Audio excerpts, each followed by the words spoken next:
নমস্কার বন্ধুরা, আজ আপনাদের সামনে আমি আর নতুন রেসিপি নিয়ে এসেছি। পটল চিংড়ির দোরমা। পটল চিংড়ির দোরমা কীভাবে বানানো হয় আপনারা দেখুন।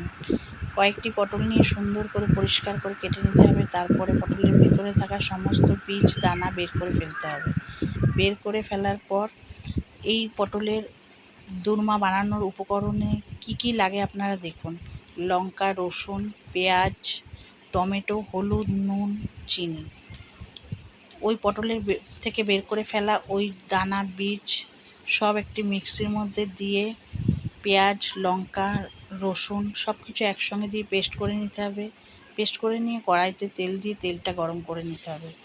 তেল গরম হয়ে গেলে খানিকটা কুচানো পেঁয়াজ দিয়ে পেঁয়াজটাকে ভেজে নিতে হবে লাল লাল করে। ভেজে নেওয়ার পর তার উপরে ওই পেস্ট করা যে মশলাটা, সমস্ত মশলাটা ওই পেস্টটা ওটার উপরে দিয়ে ভাজা ভাজা করে নিতে হবে। ভাজা ভাজা একটু হয়ে গেলে তাতে একটু নুন, একটু চিনি, একটু হলুদ দিয়ে ভালো করে আবারও কষাতে হবে। কষাতে কষাতে সুন্দর মতো হয়ে গেলে ওই জিনিসটা আবার একটা পাত্রে নামিয়ে নিতে হবে। পাত্রে নামিয়ে নিলে আবার একটু কড়াইতে তেল দিতে হবে। তেল দিয়ে একটু চিংড়ি মাছ, নুন, হলুদ দিয়ে চিংড়ি মাছটাকে ভেজে নিতে হবে। ভেজে নিয়ে দুটো জিনিসই একসঙ্গে ঠান্ডা করে নিতে হবে। ঠান্ডা করে নেবার পর ওই যে কেটে রাখা পটলের মাঝে সমস্ত মশলা, চিংড়ি মাছ একে একে দিয়ে দিতে হবে। দিয়ে দেওয়ার পর মুখ মেরে দিতে হবে।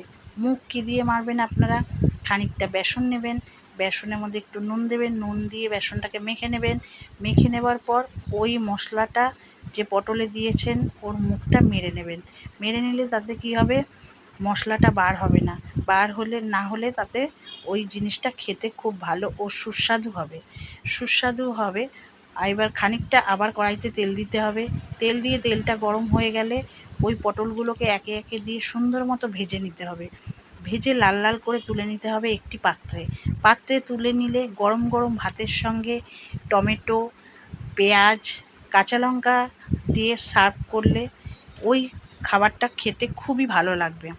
আপনাদের এই রেসিপিটা যদি আপনাদের ভালো লাগে তবে আমার এই ভিডিওতে লাইক করবেন, শেয়ার অ্যান্ড সাবস্ক্রাইব করে আমার পাশে থাকবেন এবং আমার চ্যানেলের সকল ভিডিও পেতে পাশে থাকা বেল আইকনটি প্রেস করবেন।